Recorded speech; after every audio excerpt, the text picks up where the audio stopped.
All right, well, welcome everybody. My name is Amanda Lyons. I'm the Executive Director of the Human Rights Center here at the University of Minnesota Law School. And it's great that so many of you could join us today. We're really in for a great discussion. And today we're going to be looking in this event at COVID-19 and human rights with a special focus on questions of vulnerabilities and inequalities.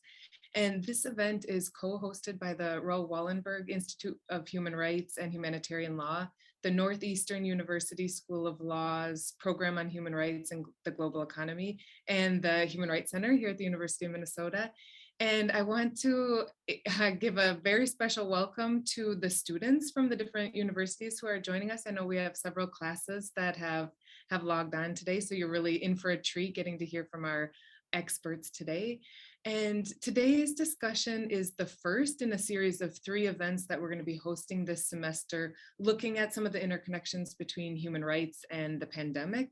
And for these conversations, we're drawing on the great contributions from our new book on COVID and human rights. I'm going to hold it up here so that you can take a peek. This came out this summer. It was published by Routledge. It was really fast-tracked. So these are early reflections on the pandemic, and we're excited to have it finally out in press, and then to have these series of conversations as the pandemic continues. I'm seeing if there's a problem with my audio. Hopefully you can hear me okay.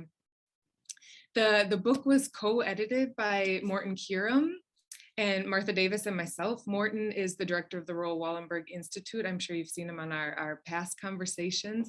And Professor Martha Davis is a university distinguished professor at the Northeastern University School of Law. And she's the co-director of the Program of Human Rights and the Global Economy there. The book, we're really excited about it because it's a great mix and range of academics and activists that have come together to share these reflections.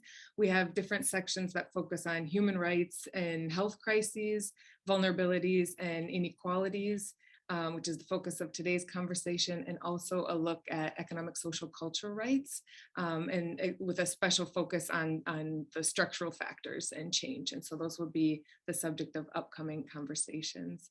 The plan for today is we're going to take up the hour and a half with a conversation and make sure that we end right at our ending point, which for us in Minnesota would be 10:30. We're going to hear from each of our speakers in a question format, in a conversation format, but then make sure that we leave enough time for questions and answers. So I would encourage you all to please do use the Q&A function at any time to submit questions that you have, and we'll make sure that we leave time for that at the end. So I'm going to turn it over to Martha to give us an introduction to our speakers. Great, thank you very much, Amanda, and welcome to everyone who has joined us for this discussion. A nice big group talking about COVID-19 vulnerabilities and inequality. So I want to set the stage for our discussion by laying out some background and then also the overall questions that we'll be exploring, and then introducing our speakers. And I want to begin by acknowledging that inequality itself is an elusive concept. It shifts depending on what our analytical lens is. Recent data from Angus Deaton, a Nobel Prize winner, among others, suggests that international economic inequality, that is inequality between nations, has actually dropped as a result of COVID. And in part, this seems to be due to the higher per capita death and illness rate in high income countries, where despite greater overall wealth and theoretically better access to healthcare, aging populations prove to be more vulnerable to COVID. At the same time, we read that in the US alone, where I am, billionaires' wealth during COVID-19 has increased by 62%, with this handful of individuals now commanding 1.8 trillion more dollars than before the pandemic began. And this leads to another data point about economic inequality in the pandemic. Deaton and other scholars agree that in-country inequalities have increased, and that particular vulnerabilities can exacerbate these inequalities. We've all seen in our daily lives over the past 19 months now, examples of inequalities and vulnerabilities that have come to the fore and been exacerbated by COVID-19. And there are many examples. Digital inequality is one example, with profound impacts on education, work, social participation during the pandemic, dividing those who have access to computers, who have access to stable internet, from those who don't have that. Perhaps less obvious are spatial inequalities, which we'll be touching on today during the discussion. People who cannot avoid close contacts that allow COVID-19 to spread, and especially the Delta variant that is so contagious, are people with inadequate housing or overcrowded housing, or maybe they're in prison and don't have control over their own space. Spatial inequalities affect people who lack access to adequate sanitation, or people who can't access healthy outdoor spaces and natural settings that are some of the safest places to be in terms of COVID, and are also critical to mental health when we're under the stress of a pandemic. So these material inequalities are overlaid with group vulnerabilities, which we'll also be discussing today. Disabled persons may be particularly vulnerable to disease, for instance, perhaps including a larger concentration of folks with autoimmune issues that prevent vaccination, increased vulnerability. Similarly, systemic racism has meant that in almost every setting, Black and Brown people are hit hardest by the impacts of COVID in terms of hospitalization and death. The experience of poverty, as distinct from economic and social inequality, is also a critical factor in vulnerability to COVID-19. And we know that poverty and human rights violations are mutually reinforcing, as is the case for many of these vulnerabilities. So the specific questions that we will explore today include, first, as the COVID-19 pandemic continues to evolve, how have social and economic inequalities contributed to its intractability? 18, 19 months ago, many of us thought that COVID-19 would be, a blip and would be history by now. Have social and economic inequalities prolonged the pandemic? Second, what should governments and policymakers be doing to better address the vulnerabilities of the most marginalized groups affected by COVID-19? And how can we better protect these groups before the next pandemic and ensure government accountability for human rights violations? And then finally, as pandemic fatigue kicks in, and I'm sure you all feel it, is the window also closing on opportunities to implement more fundamental reforms that will reduce inequalities now and in the future? We're hearing less and less about the Build Back Better idea. So what does the future hold? Have policymakers and civil society already checked out and are now just waiting until vaccination levels are high enough that we can go back to normal, or maybe not waiting and just learning to live with the impacts of the disease? And here, I think we might remember the critical role that participation plays in ensuring human rights accountability. So we have a stellar panel of folks here to discuss these issues. Gerard Quinn, who's joined us, is the UN Special Rapporteur on the Rights of Persons with Disabilities. He was the founding director of the Center for Disability Law and Policy at the National University of Ireland, and now holds the Wallenberg Chair at the Raoul Wallenberg Institute and a research chair at the University of Leeds. Then we'll hear from Elena Castillo Jimenez, who is a feminist human rights lawyer who works at the intersection of human rights, race, gender, migration, and public policy. She holds law degrees from the Dominican Republic and the University of Nottingham, and she's worked for Oxfam, Amnesty International, and other international advocacy groups. Then Janine Musa, a human rights lawyer with almost 2 decades of experience in women's human rights. Among her many accomplishments, she co-founded the Due Diligence Project on State Obligation to End Violence Against Women and served as Senior Program Specialist on Violence Against Women with the UN Division for the Advancement of Women, now called UN Women. And then Hope Metcalf, who's the Executive Director of the Orville Schell Jr. Center for International Human Rights Law at Yale Law School and co-teaches Yale's Lowenstein International Human Rights Clinic. Hope Metcalf's teaching, research, and writing focus on the rights of people in various forms of detention, and she consults with organizations around the world on these subjects. So I'll turn first to Professor Quinn, to Gerard Quinn, and so glad to have you with us here. Your contribution, you're one of the co-authors who contributed to the book, and your contribution argues that much of the world's COVID-19 response was based on a medical model of disability that was ineffective in the face of the virus. And in its place, you argue for greater acceptance and integration of a human rights model that elevates inclusion and dignity of disabled persons.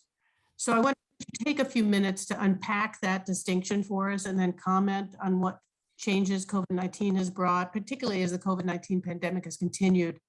Have you seen evidence that the human rights model of disability is gaining traction in domestic law and policy? So I guess we're asking if you can give us any hope. Thank you, Martha. And thank you, Amanda and Sophie. It's fantastic to join with you. My core argument in my essay was there really is always a lag between a myth system and an operation system, especially where the myth system changes and becomes much more ambitious. The move toward the human rights model on disability has been happening over the last 20 or 30 years around the world. And it's essentially meant making persons with disabilities visible as persons. It doesn't guarantee a specific outcome, but at least it assures us that factors that should be insignificant from a moral point of view are eliminated from the decision-making process. It's quite striking to realize, and I'm always shocked by this, that ethicists ask the question, who counts as a person? Well, persons with disabilities have tended to count for less or even not at all as persons. And shockingly, ethicists even use the phrase persons of lesser moral worth to characterize some persons with disabilities. So it's no surprise then to see this discounting of the personhood of persons with disabilities carried forward into the policy domain. At the level of ideas, at least, we sought to reverse that in, for example, the Americans with Disabilities Act or the UN Disability Treaty. What we forgot, Martha, was that built up over decades, systems have encrusted in them exactly the opposite value system. And unless there's a systems transformation, then law reform is going to have very little deep impact. Systems change has hardly even begun throughout the world. Normally, we don't see this gap, we don't see this disjuncture, and normally it mends itself over time. But the interesting thing about a crisis is that it really reveals these deep truths. Systems revert to type during emergencies. And I chronicle exactly how that happened in the disability context in the essay. So that's exactly what we saw everywhere in the world, not in any one particular country. You also asked me to address, are things changing? Are there any grounds for optimism into the future? Is the medical model finally giving way to the justice and human rights model? Two or three very brief points, and then I'll hand it back to you, Martha. First of all, there was some isolated pushback during the COVID period.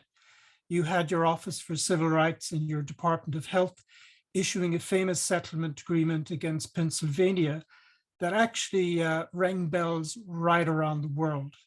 The Australian Human Rights Commission did a Trojan bit of work on COVID and disability over the last 12 or 14 months. And of course, all the UN treaty bodies and special rapporteurs came together to remind governments essentially that they cannot forget persons who had been deemed invisible in the past in how they responded. Also, I think there is a growing awareness that changes in the myth system, in UN treaties and headline law and so forth, has to be internalized across the professions.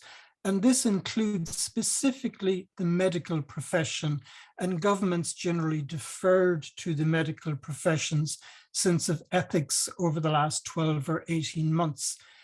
So we did a reasonably good job at teaching disability law through human rights programs, but did nothing in our medical schools throughout the world. That has to change. And if we want real change to occur, there has to be a rippling out of the justice paradigm to other key professions at the coalface. Thirdly, I think building back better, in as much as it means anything, has to mean a frank acknowledgement that the systems we've built up in the past were not fit for purpose. The community supports out there were far too fragile. Even the World Bank has said this. They weren't resilient, and therefore they allowed the losses to lie where they fell. They revealed the inequality and they generated inequality. Now, however, there is a huge opportunity for change. There will be a Global Disability Summit next year, which will hopefully pinpoint and signpost key innovations in service transformation, the migration and move away from traditional service toward e-platforms, a 10-year UN strategy on community living.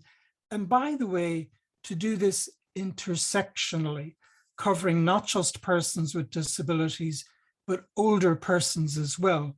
And around the world, it was older persons, particularly those with previous conditions, who suffered the most during the COVID crisis.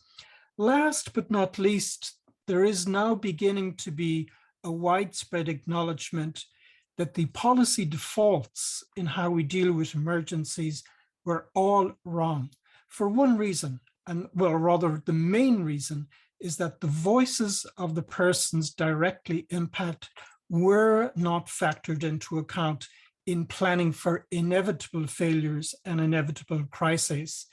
We sort of realized this with natural disasters under the UN Sendai process.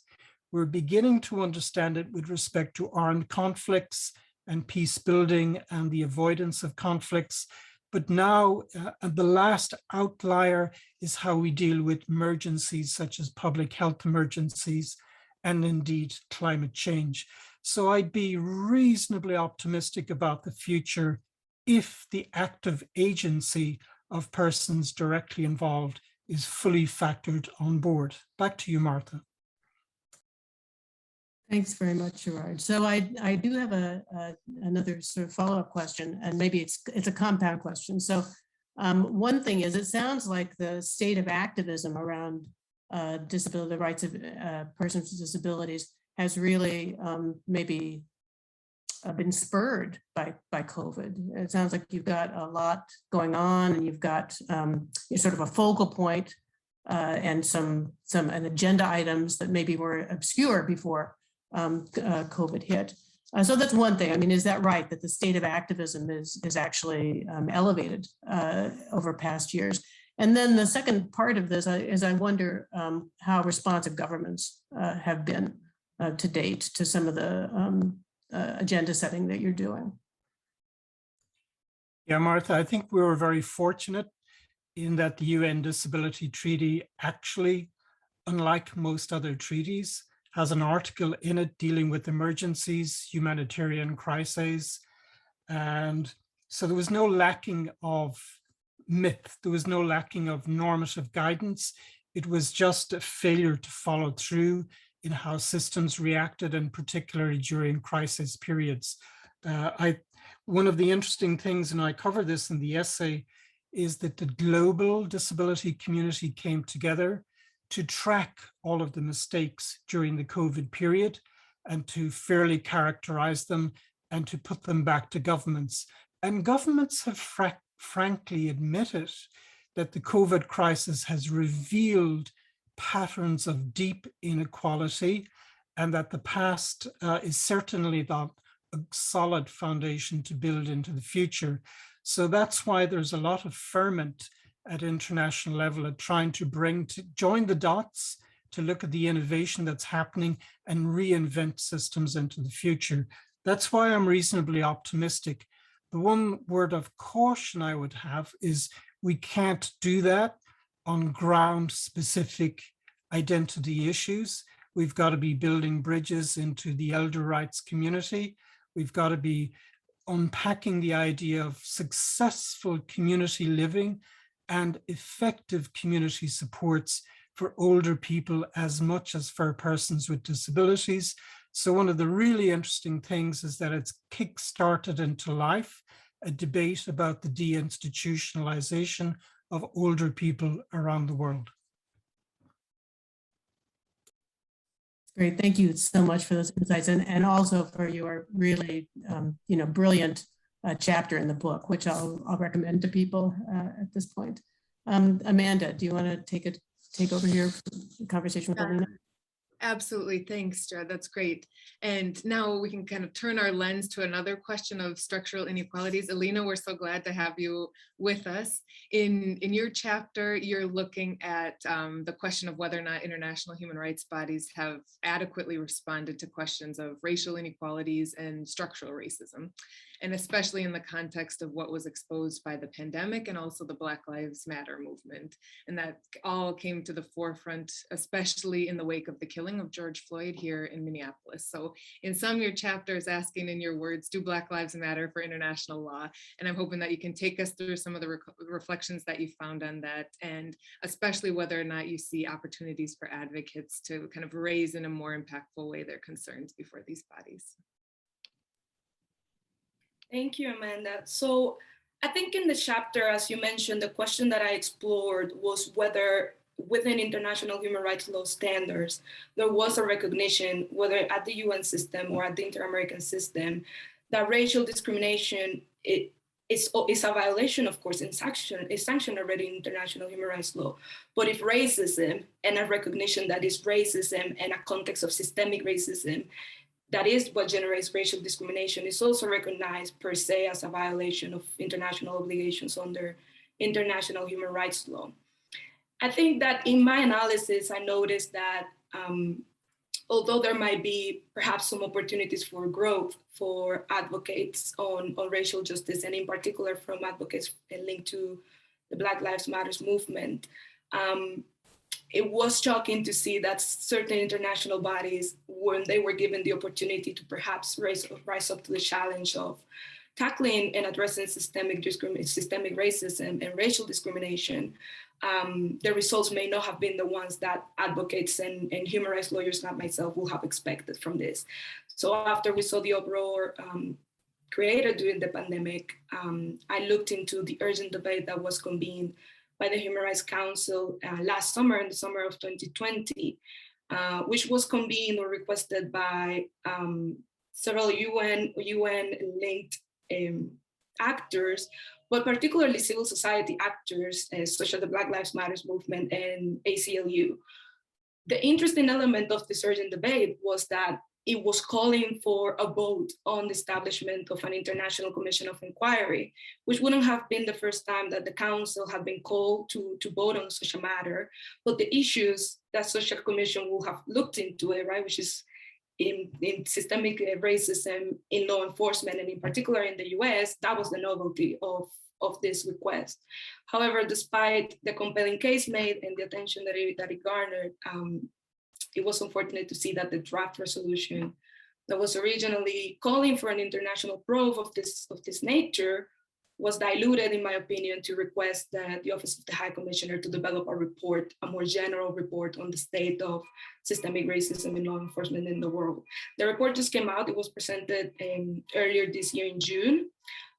It has 4 interesting calls connected to justice, reparations, and recognition of the challenges that people of African descent in particular face, heightened in one way or another because of the pandemic. But I think that the urgent debate in particular is a good example of how COVID-19 catalyzed certain opportunities that were definitely embraced by advocates in trying to achieve racial justice and progress in strengthening human rights standards to tackle racism, but unfortunately the results were not as transformative as perhaps many of us would have hoped.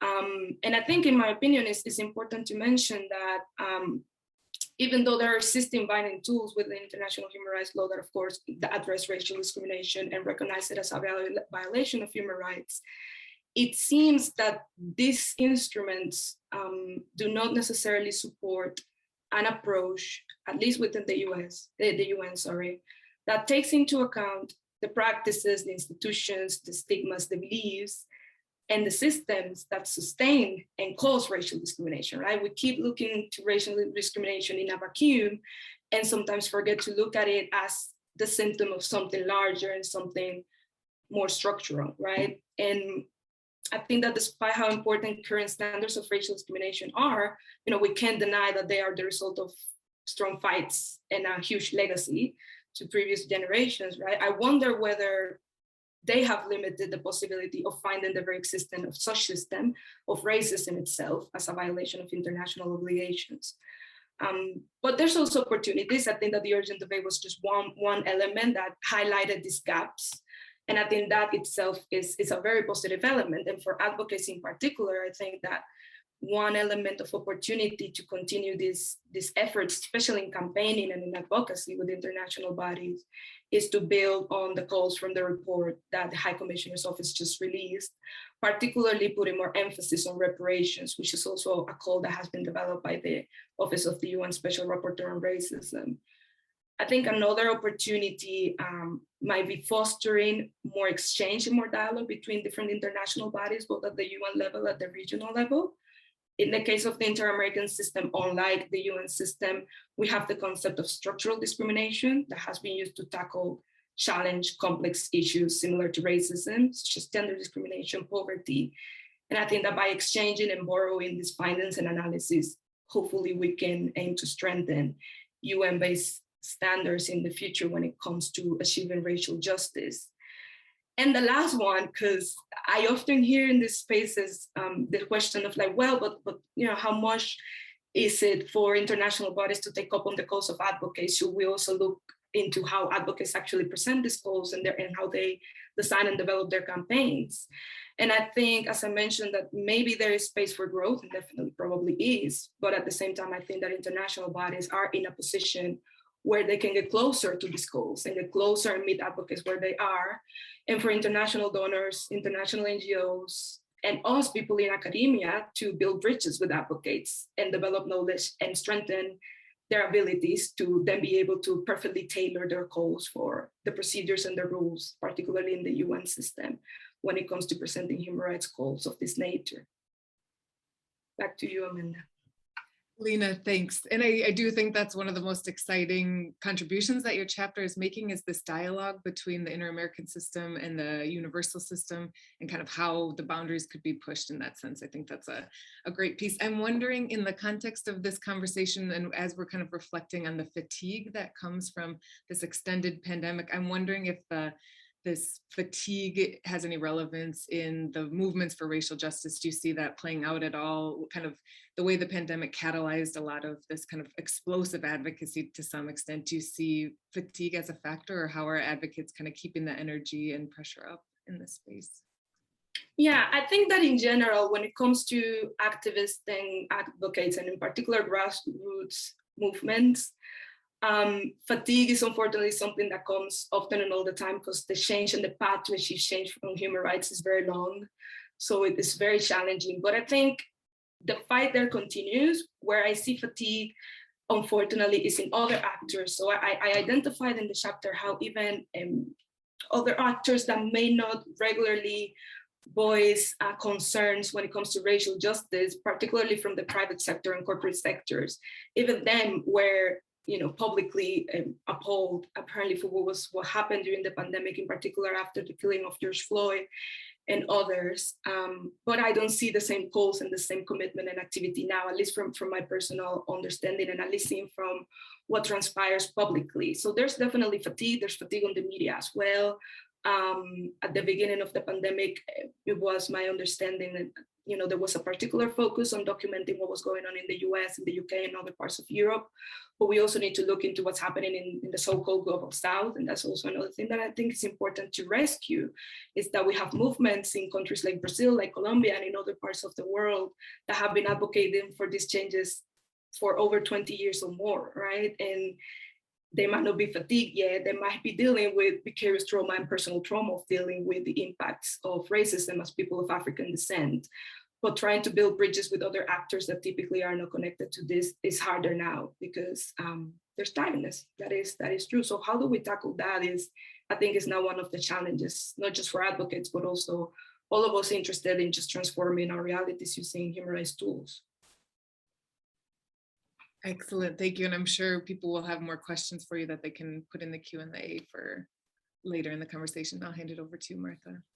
Thank you, Amanda. I'll just mention, it looks to me as if we've lost Gerard, and we knew that he had conflict. He's in the process of negotiating the basis for the Global Disability Summit that he mentioned. So I'm afraid that we may not get him back. And so I know he's already answered one question in the chat. I will later in the program let people know, about that Q&A. But meanwhile, I want to encourage people who have questions for the panelists who are here to start putting them in the Q&A so that we can have a bunch to get to when we're done with the panel presentations. So let me turn then to Janine Musa. And Janine, great to have you with us. And we've been talking a lot about structural change. It came up both in Gerard's talk and also in Lena's talk. And so I want to ask you about that in the context of your work. Your chapter, co-written with Zarizana Abdulaziz, discusses the ways in which COVID-19 exacerbates the vulnerability and isolation of women experiencing domestic violence, and particularly folks, exposes people to increases in online violence. And I wonder, are there policy responses or structural changes even that you think have been successful in addressing this? Okay, yes, thank you, and good morning to everyone. Thank you, Martha. Yeah, it's been a great conversation so far. Absolutely. So the chapter that Zarizana and I focused on did in fact look at the, let's say, effects that the COVID-19 pandemic has had on violence against women and domestic violence. Even in the pre-COVID times, we know that more or less the statistic is that 1 in 3 women have experienced physical or sexual violence in their lifetime.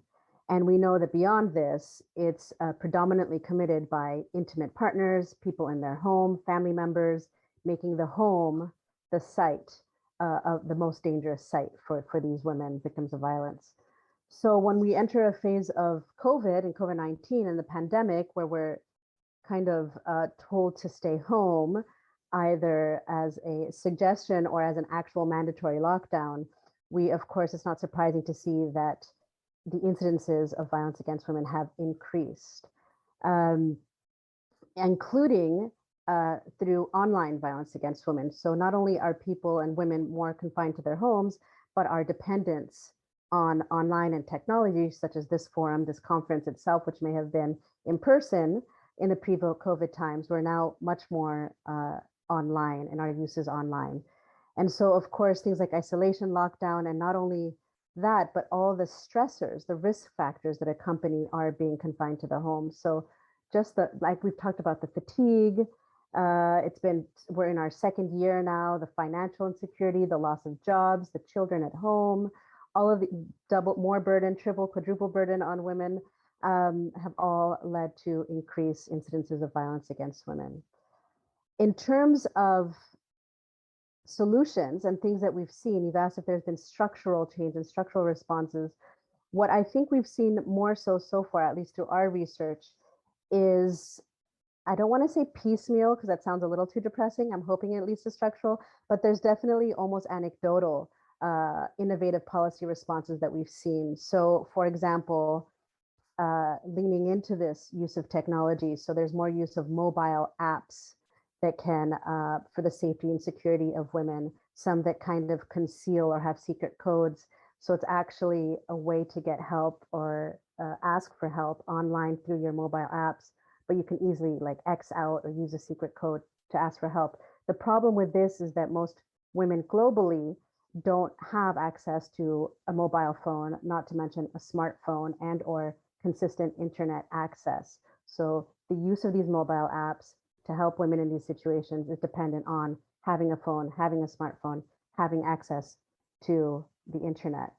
Another response that we've seen, of course, is that many more of these services have gone online. So whereas before, the #1 site to report or observe domestic violence is your health visit, or you're going to your nurse practitioner or primary care physician. And now we're doing much more online video visits, online medical visits.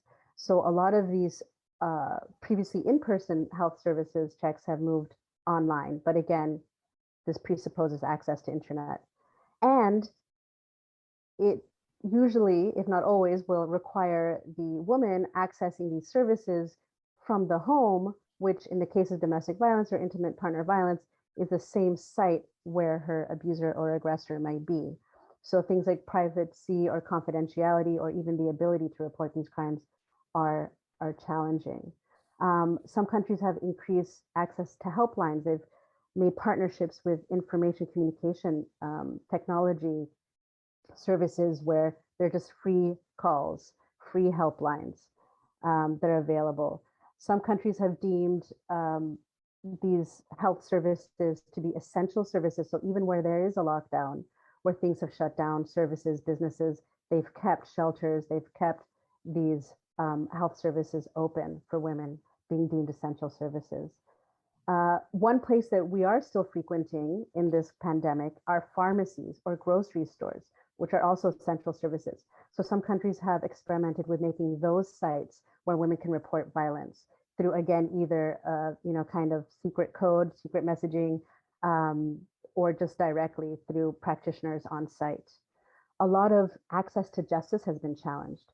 Myself, as a practicing human rights lawyer as well, who also works with asylum and refugee cases. So a lot of these services have turned online. Virtual protection orders can be accessed online. Hearings can be had online. But again, the challenges of having the perpetrator in the home or having internet. Another very interesting, for me, aspect of all this that has also arisen is that employers are now taking an extended hand into what does it mean to ensure security in the workplace, because now a lot of us work from home.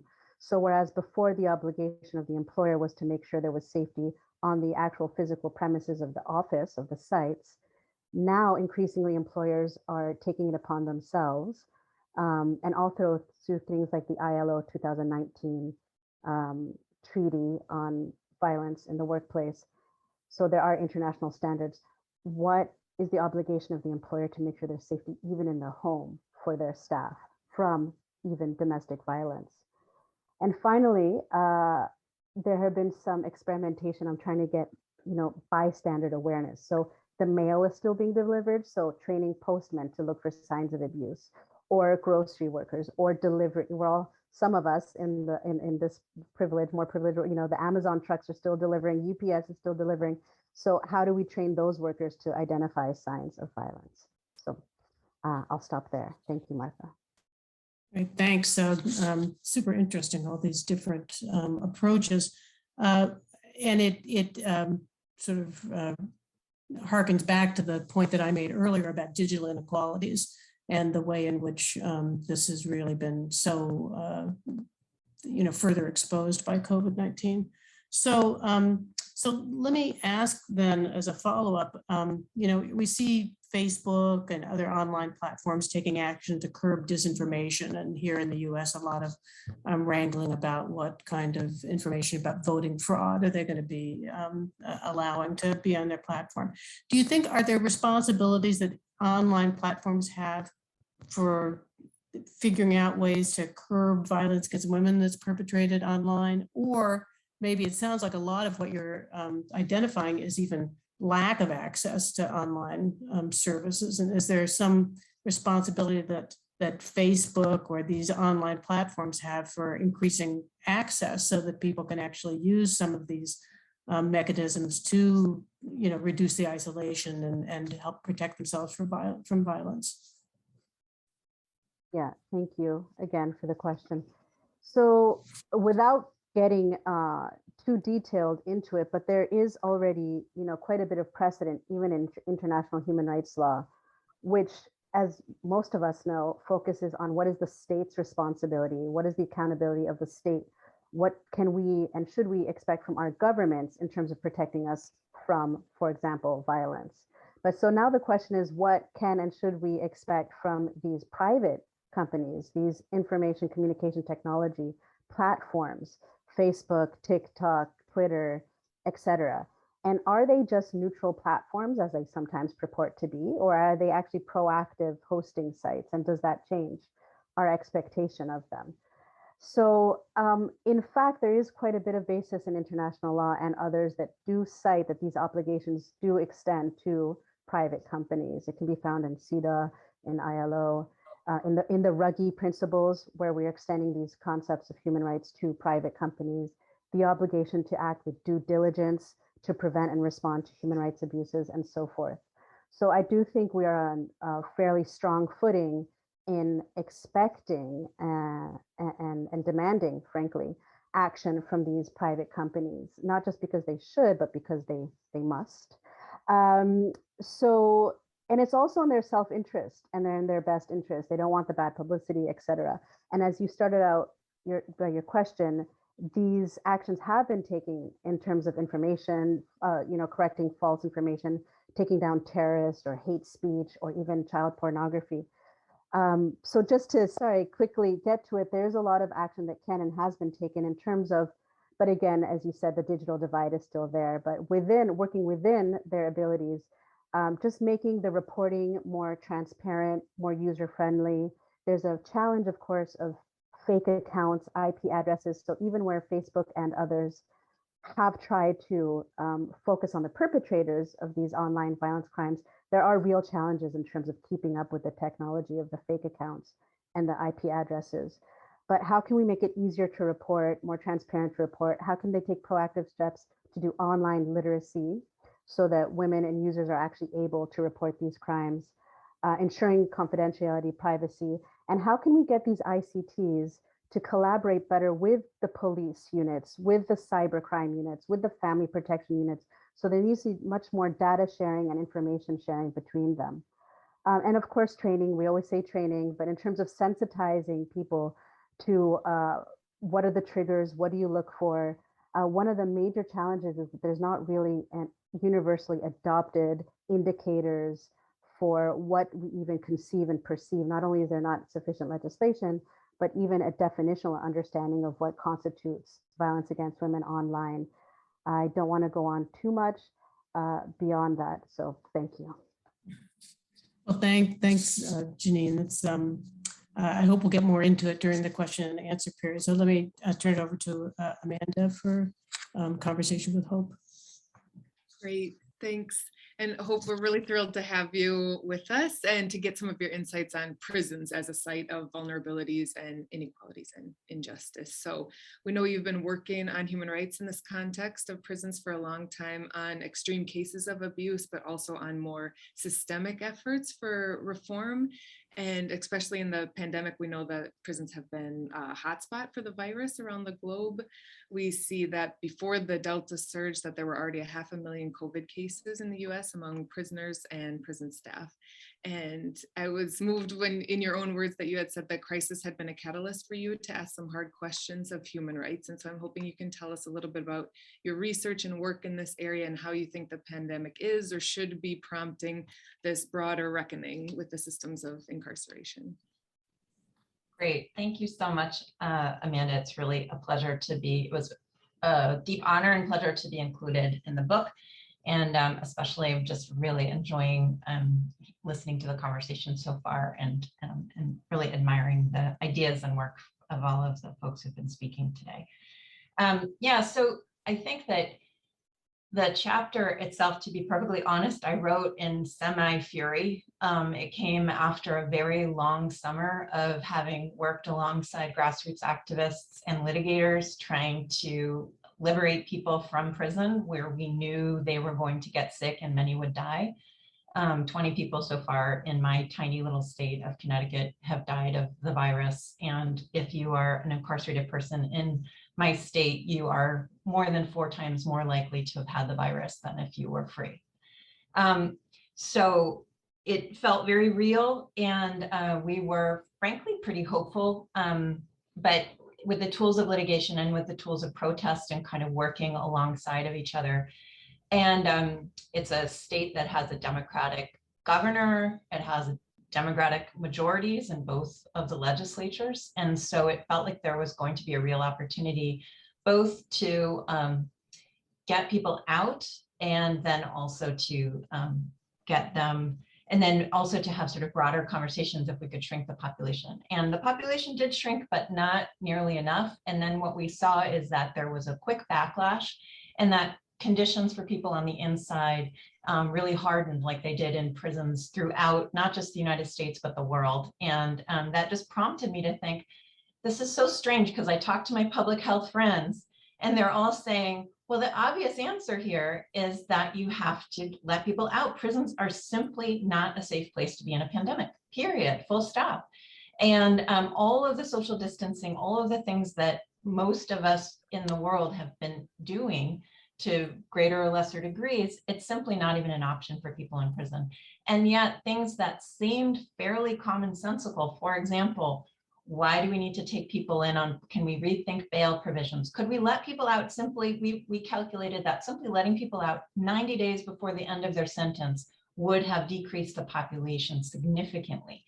And could we look at things like compassionate release? And none of that happened on any systemic basis. We ran into all kinds of problems. And it prompted me to kind of do a deeper reckoning with thinking about, what is it about prison? Why did it seem like it was so intransigent to what should have been a kind of non-controversial policy solution to a public health crisis?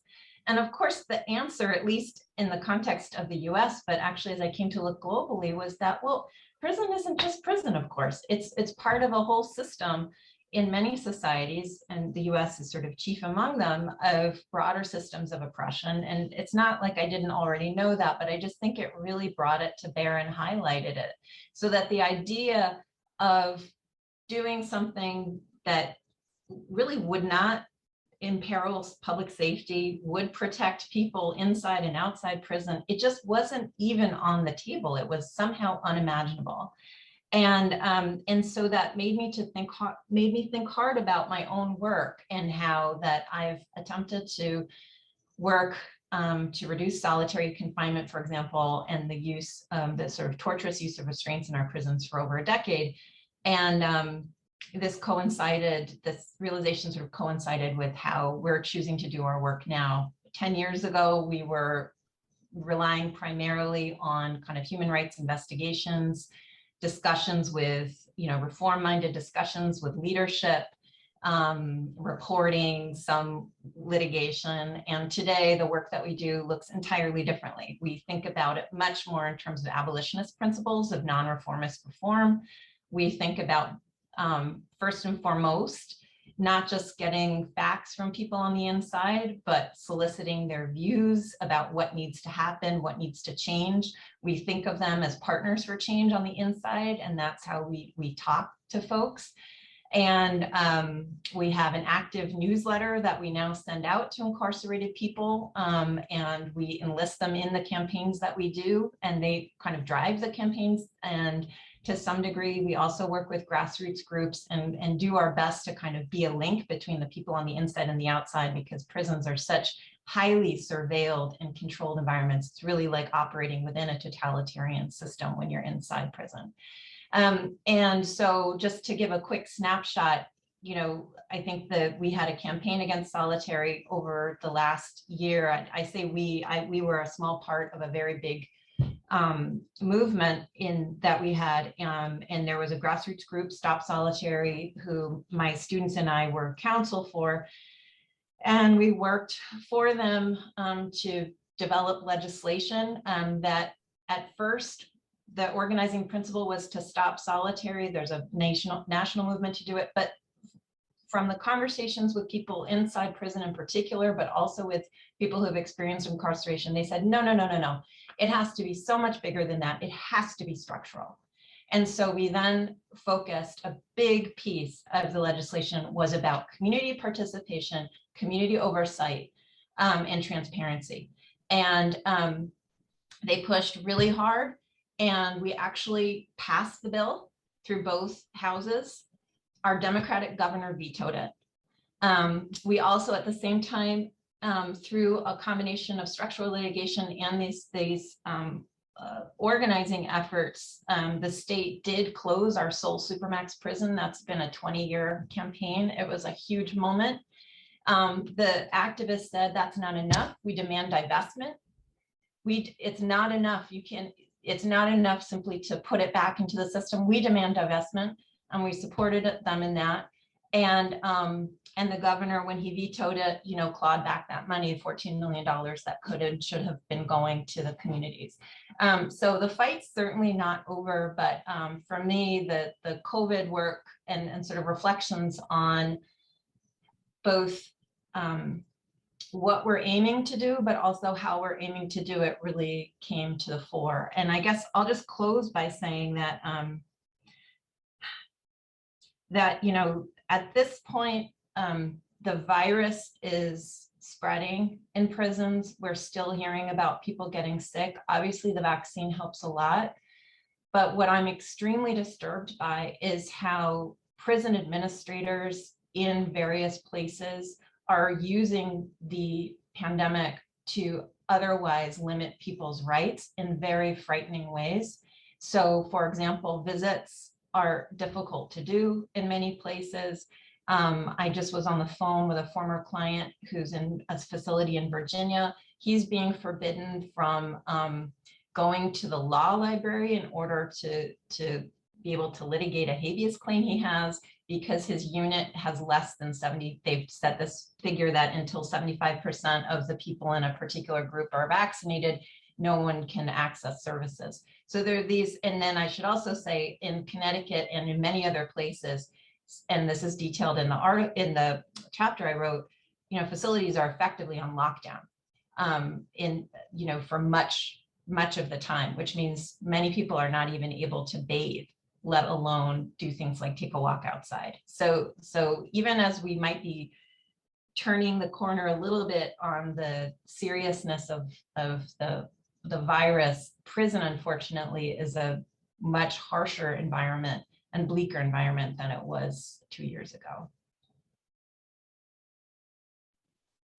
Oh, thank you. There's so much there. And I know we're going to have quite a few follow-up questions for you in that work. It's really impressive. I'm curious if you could say something. You described kind of an evolution in your work and how it's changed. I'm wondering if you could say something about how does human rights factor into the way you're working now, whether the human rights language or kind of the formal structures, but I'm just curious if that's also changed, if you could say something on that. Sure. I think, so for me, always human rights, the primary appeal has been the immediacy of the language. And the sort of way in which we don't have to, so US law is, as we all know, very incomplete for many people who are oppressed, but for people who are incarcerated, Eighth Amendment standards, for example, they're very difficult to explain. You have to explain what's willfully wanton. It's not enough that you're abused, it has to be willfully wanton. How do you explain that? So the language, for example, around the right not to be tortured, is very clear. The way that human rights talks about the purpose of incarceration must be rehabilitation, the Mandela rules. There's a immediacy to the language that when we're speaking with people on the inside is very appealing. These are also people who are very sophisticated in knowing the long legacy of how their own government has disrespected, disregarded, and degraded them in the communities they come from. And so the idea of an outside source of sort of accountability, or at least morality, norm building, et cetera, I think is inherently appealing, and so has a lot of purchase when we talk to people. Practically speaking, the way that we have tried to engage with human rights is kind of twofold. So because we live in a blue state that holds itself out as a progressive place, even if the reality is far from it, international law arguments do have some purchase locally, and so that's great. Second, and I should say specifically on solitary confinement and kind of those extreme conditions, we have barbaric chaining practices that routinely happen that I won't gross people out with by describing, but they plainly constitute at least cruel, inhuman, and degrading treatment, but are really torture in most instances. that matters here.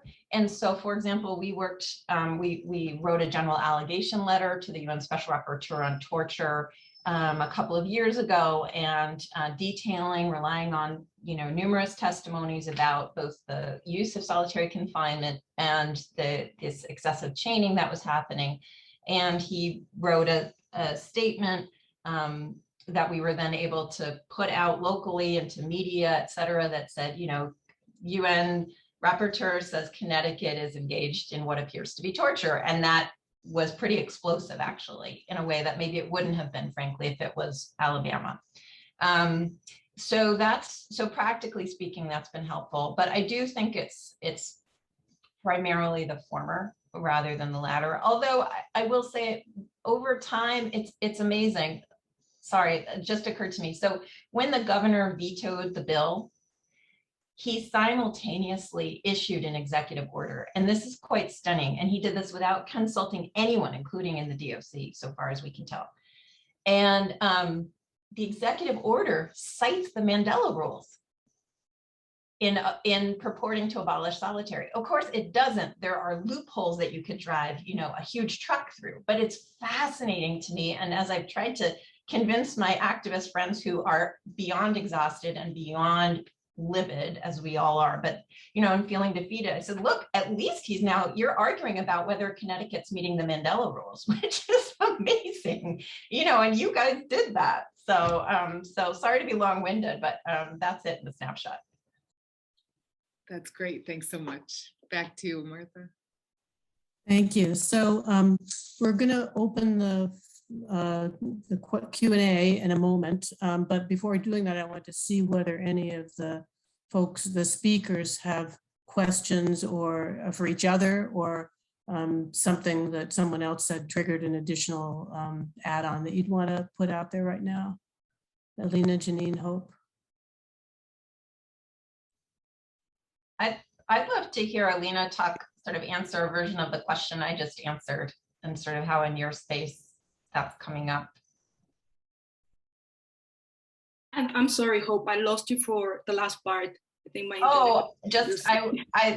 Amanda asked me a question about sort of the uses of human rights, or how folks are thinking about human rights. And obviously you've written about that, but if there are kind of maybe more anecdotal or ways to talk about how activists are thinking about whether they're hopeful about human rights and the utility, if they're feeling disillusioned, limited.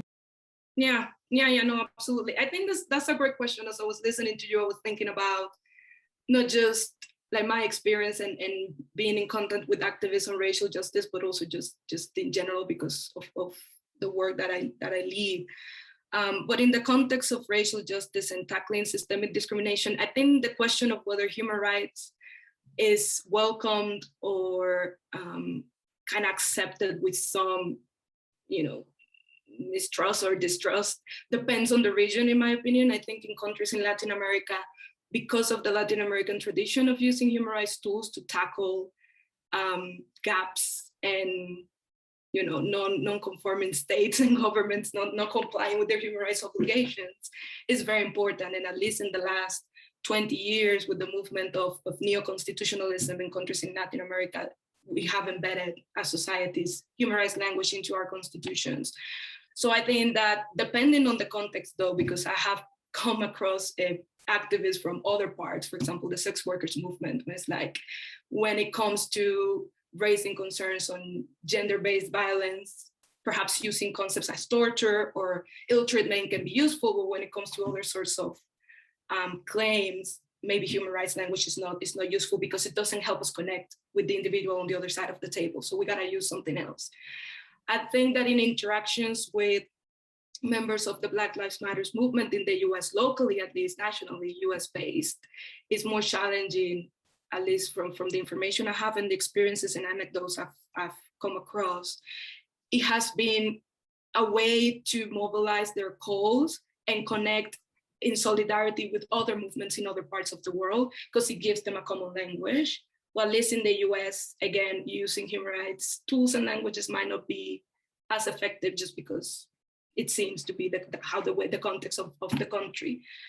So it's interesting because I think we often assume that human rights will be the language and will give us the tools for social transformation.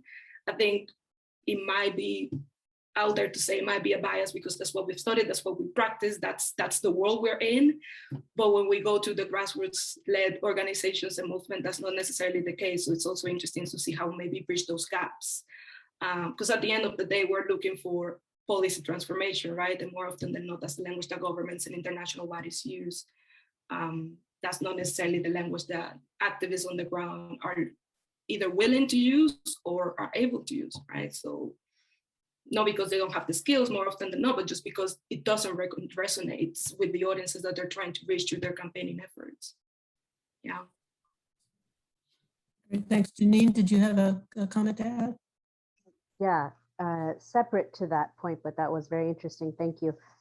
It's more of a question for reflection for the other panelists that just occurred to me as well. Just hearing everyone speaking from their vantage points, and of course, I've read the chapters.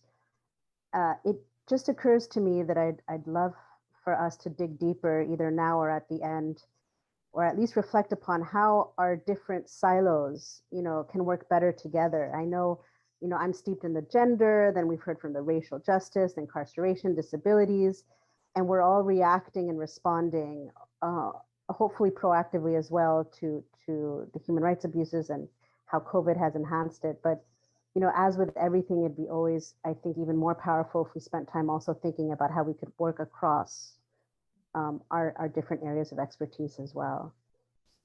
So just not so much a question or a comment, but reflection. That's great. And what I'm going to suggest is that people weave that in or add that to their thinking as we're getting to some of the questions from the audience. So thanks, Janine. That's an important point. So we've got questions here for everyone. Gerard, unfortunately, has had to leave, but there was a question for him. I don't know if the people in the audience can see the Q&A. There's a question for him about the whether it matters at the national level if a country has, oh, Gerard is back. Okay, good. Anyway, the question was, does it matter at the national level whether or not the Convention on the Rights of Disabled People has been ratified or not? And the basic answer was yes, it does have an impact, and that it can reinforce different kinds of approaches that maybe the nation is already en route to looking at. But I'll leave it there and urge people to add other questions for Gerard to the Q&A, and we'll be able to get to them now that he's returned. So let me ask then Janine, one question here is, how do you think we address the lack of trust in police for reporting crimes of violence against women and domestic violence, especially in light of our heightened awareness of police violence through the pandemic? You talked about grocery stores, pharmacies, advocates, but is that going to be enough to incentivize people who are worried about police retaliation? Yeah, thank you. I just saw that question. I think you framed it in the context of police retaliation, but I think there's also a real fear of perpetrator retaliation as well. So the fear and the stigma and the distrust is huge, has always been huge. It's a deterrent. It's, I would say in some respects, almost exacerbated through our isolation, lockdown, and through the COVID. But absolutely, basically, it's many of the similar strategies that we've been employing. How do you reach out to especially vulnerable groups, whether it's in rural communities, whether it's through different language outreach or religious outreach, or using, community religious leaders, or people in their circles in their everyday life, which is the pharmacy or the even the postal worker, people in their life that they see. How do you use the existing connections? Now, another strategy that has been very powerful in the past has, of course, been the community support and community outreach. And that's the part that is a bit more challenging now during the COVID time. In terms of the online violence against women, like, for example, with the Facebook, I think it's really just a matter of enhancing our ability to ensure confidentiality and privacy. So if even on our web platforms or our online reporting platforms or our mobile platforms, how can we make it so that there are added securities so that the woman reporting or the bystander reporting doesn't fear the reprisal or that the perpetrator will find out? How can we invoke more outreach even to the community? So for example, in the cyber crimes units that receive a lot of these crimes allegations, if it is, for example, a girlfriend who initially sent a consenting photo to a boyfriend and they broke up and then these were disseminated, but she doesn't want to report it because even that act alone of the consensual sharing with her then boyfriend would be seen as shame or dishonor. How do we reach out to the family, and how do we do those kind of one-on-one interventions as well? So the challenges remain is a short answer in terms of the lack or the distrust. It's just about putting more emphasis on privacy, confidentiality, and really having a women-centered, survivor-centered approach. Great, thank you. I'm going to sort of consolidate a couple of questions for Hope and Gerard, I guess. And we've got a question here about to Hope. Can you please elaborate on how the Convention Against Torture has been successfully used to address solitary confinement in the US and what tactics work best?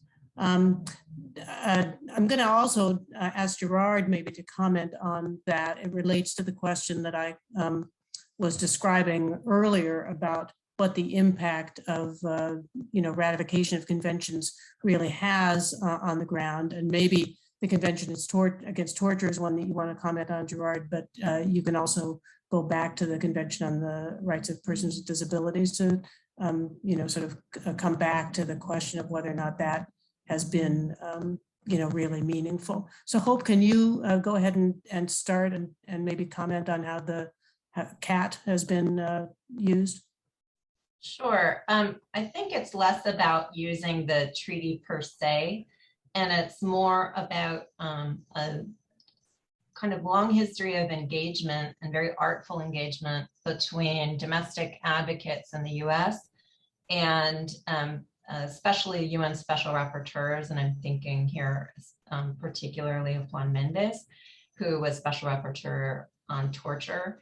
And he issued a number of reports and close consultations, especially with US advocates, both detailing what was happening in prisons, not just in the US, other places as well, but kind of, I guess, maybe the US is a world leader in this regard, in terms of supermax facilities, and then doing a very careful, yet also, I think, progressive analysis under CAT, articulating why it is that long-term solitary confinement is, in which he defined to be over 15 days, because that's when we know that psychological harm, including lasting psychological harm, can happen, constitutes at least CIDT, if not torture. And he sort of set, and then that standard was then incorporated under the UN, the Mandela rules for the minimum standards for the treatment of prisoners. In the meantime, US advocates were doing a kind of quiet outreach to prison administrators, so the directors of correction systems, inviting them to imagine what a different world looks like. And so they went to prisons in Germany, Norway, et cetera. And I've met with a number of corrections leaders who participated in these trips. I didn't participate in the trip, but I've spoken with them afterwards. And it was really paradigm shifting, because think about it. If you've grown up, let's pretend you grew up in an abusive household and you've just never seen a healthy family. And then suddenly somebody welcomes you into a family, and you can sit down at dinner without yelling at each other, right?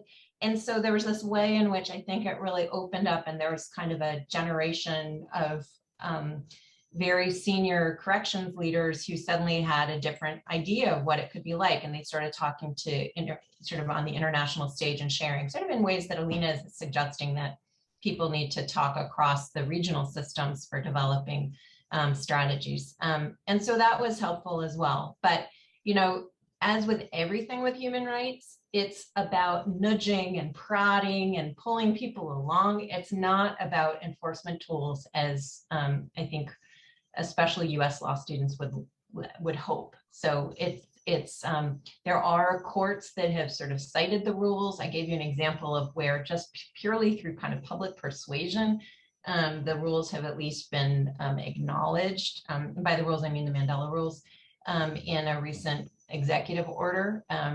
So it's more about kind of changing the expectations rather than law in a strictly formalistic sense.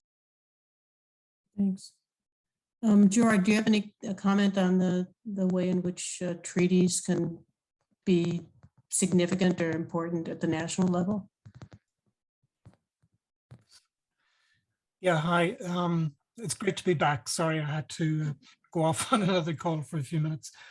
I think the CRPD was very useful in that it allowed us to highlight 3 problematic areas.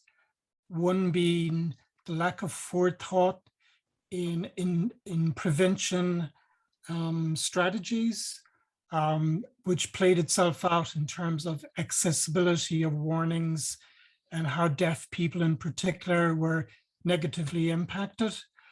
I think also the implicit rationing of services, particularly ventilators, but also vaccinations, raised very reckonable issues under the concept of equal treatment under the convention, and national NGOs were very to the fore in pointing this out.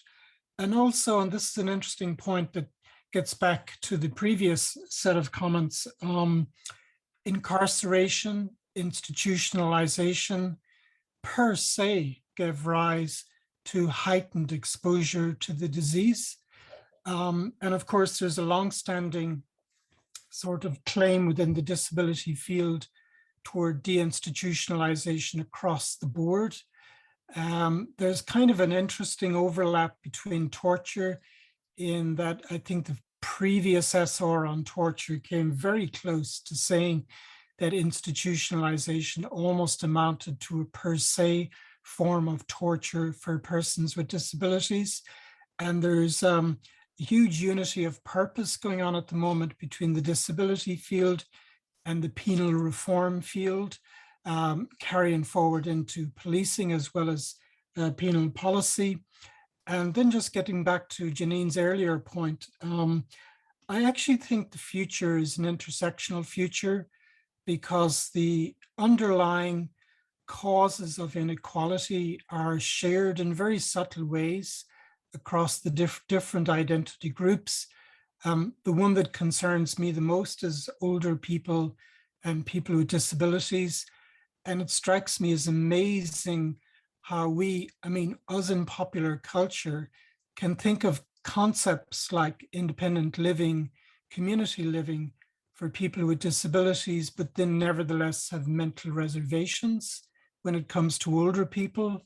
So I think that's a fascinating process, and we could do a lot together in terms of intersectional analysis, because that's really the only way that you deal with deep-seated inequality. Thank you. Thanks, Gerard. Janine, you have your hand up. Is that an old hand or a new hand? Oh, sorry, old hand. Okay, great. So people have mentioned a few times, Alina, you yourself talked about sort of different communities and using different language to reach different communities. And then we've heard a little bit about, sort of segments that are responsive to approaches. And we've got a question here about age, actually, and age demographics, and specifically for Alina, some data here that indicates that Amnesty International and the ACLU do really well reaching people ages 35 to 65, but maybe not so, especially Amnesty, maybe not so well in reaching people below 35. And the question is this age demographic something that you are aware of and work with in your work, or does it make it hard to do the work? You've talked about, use of different language. Is this one of the things that spurs that, different sort of language use in organizing work? Yeah, absolutely. I think, to be honest, this is a question that we could spend hours analyzing, all of us together from our different perspectives. But I think in general, when it comes to developing strategies for campaigning for human rights, age is one of the many elements that one should take into account, precisely because of what you mentioned, Marta. I wouldn't want to necessarily focus on analyzing the websites per se, because something else that we need to remember is that in campaigning in general, and this is the example of advocates, right? We use different channels to promote change, right? So we use websites, social media, and other platforms, but we also use bilateral advocacy with governments, multilateral advocacy in international bodies. We also use strategic litigation, developing reports, elevating information. So I think that in general, when it comes to how do we frame our messaging for the change that we want to see, it's important to cater for age. I personally have seen a sort of gap, if I can call it like that, for people younger than 35 or so when it comes to human rights language. And we see it in other movements, such as Fridays for Future, for example, right? We see that the language that they use is very different than, for example, what other people in other age ranges might be using. But I think also something that kind of popped up in my mind as I was listening to Hope and Gerard and Janine is also how, when we talk about intersectionality and not working on silos, age is one of those elements that we also got to take into account, but also gender identity in particular. So I personally have seen it's not just important to take into account the age differences, but also how gender interacts, because for certain issues, they may be more appealing for women or people that identify themselves as women than for men or people that identify as non-binary, right? So I think, just to try to be short, because this is a really big question. Yeah, it does impact, and it's very nice also to see that, different organizations were catering to different people, because at the end of the day, the whole point is to mobilize people towards social change, right? Mm-hmm. That's a good point. Thank you. So Amanda, you have a question about privatization. I'll go ahead and just turn it, since you've got a mic there, I'll go ahead and turn it over to you. You can ask your question. Sure, and that's not very fair for me to insert myself in the conversation, but it is something that was kind of touched on in a small way in a couple of the comments, and I'm just curious, almost across the board, but especially maybe Hope and Gerard, if you could comment on how privatization or the operation of the private sector in this space factors into your work. We so often think only about state obligations, and I'm just curious how you see in those spaces private actors, and then maybe for Janine and Alina, kind of corporate voices. I don't know, not to put you on the spot, Hope, if you, maybe I'll toss it to you first. Sure. I mean, the privatization, prisons and capitalism have functioned hand in glove since the dawning of prisons. They have been a site of forced labor from the time that they were conceived of, and that is still the case.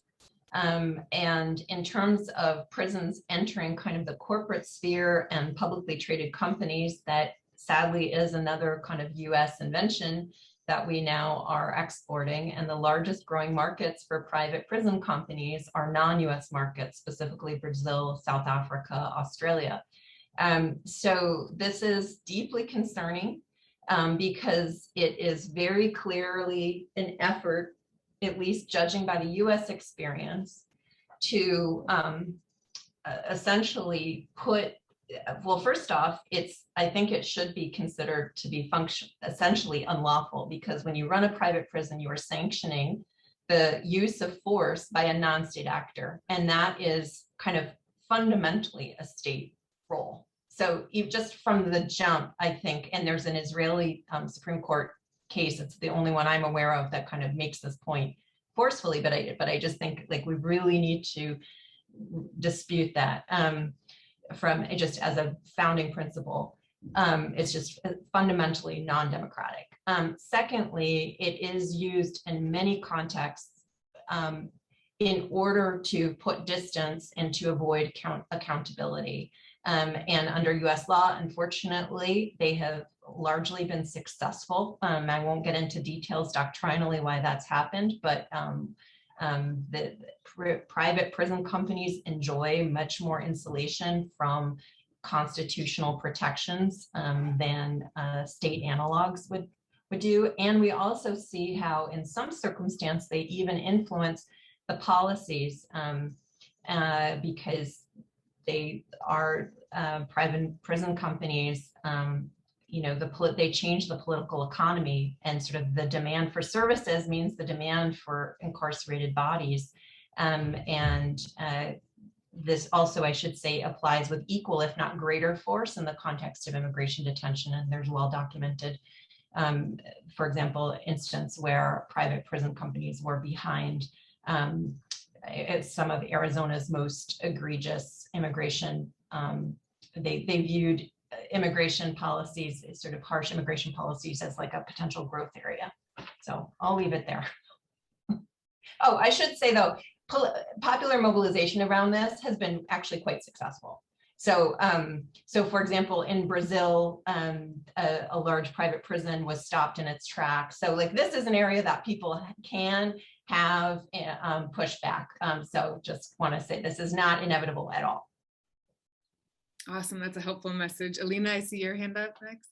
Yeah, if I can add a quick comment to that, I think in the context of racial justice, and one other way in which we can see the role that the private sector, in particular companies and businesses, should be doing a better, due diligence and complying with that duty better, is in the use and development of tools like artificial intelligence and facial recognition tools.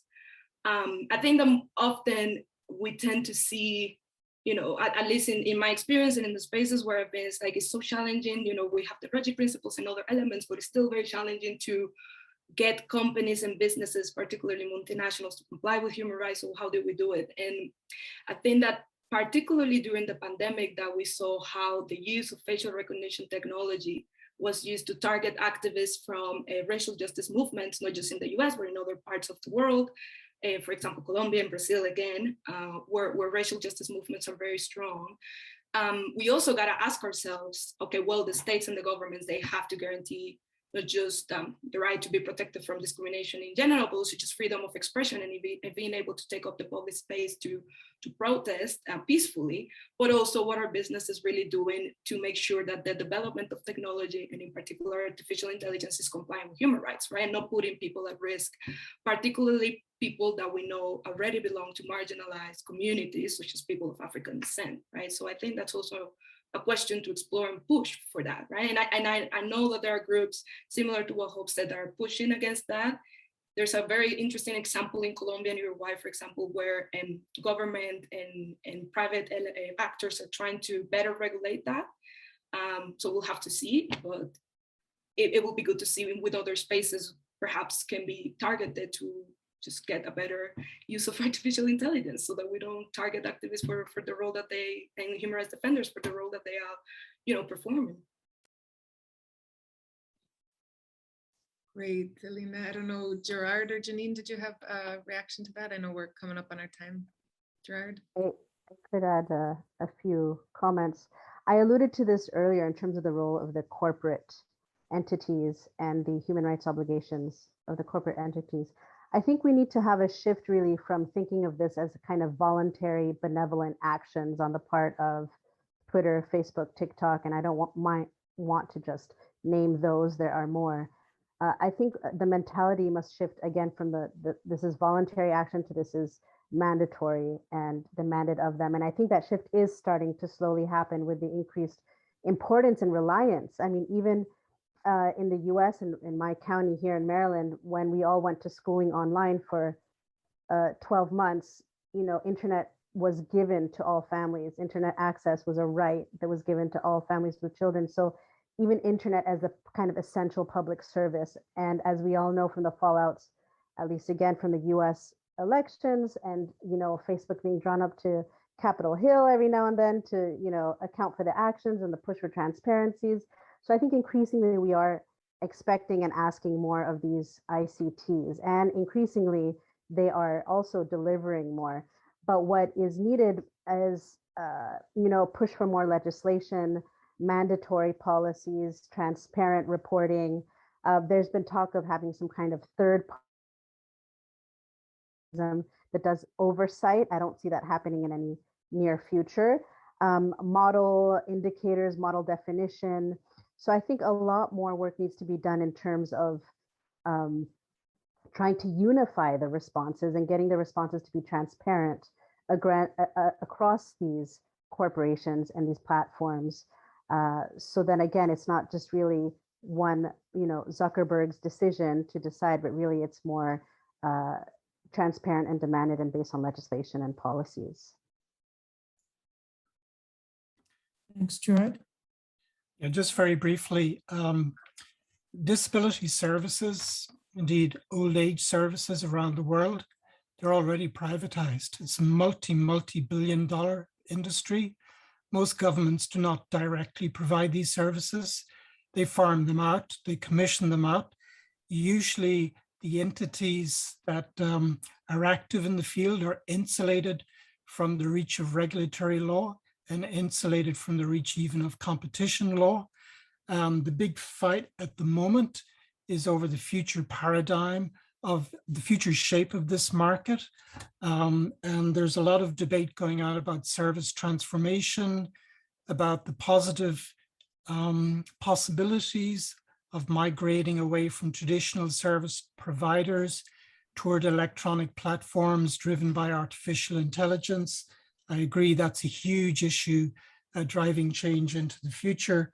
And this is something that I'm going to be focusing on next year. We're producing a thematic report on artificial intelligence and disability. We'd really love to hear from your students on how to avoid some of the risks, but as well as that, capitalize on some of the shake-up possibilities in that market. By the way, in Europe, and this is very embarrassing, there's 1.5 million people living in institutions, and a lot of people maintain the reason for that has to do with corruption in how those markets are actually sculpted and shaped. Thank you, Martha. Thanks. Hope, did you want to add one more comment about this? The divestment? Okay, well, we've got 1 minute to squeeze in one last question here. So I've got, and I'm afraid we're not going to be able to get to all the questions, the very interesting questions that people have posted, but we've got a question here for anyone. How are you thinking about the psychological trauma caused by human rights violations and its lasting impacts on your human rights work and in the communities affected? So some short answers from anyone who wants to respond to that. Very short answers. Yeah, go ahead, Janine.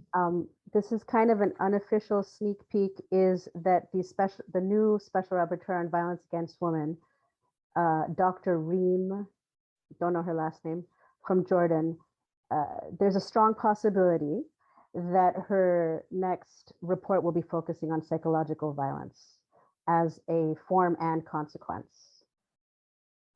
That's all I'll add. Great. No, that's worthwhile. Thank you. I'll just say that for me, and I think at least the spaces that I operate in, this goes somewhat to Janine's point about how is it possible for different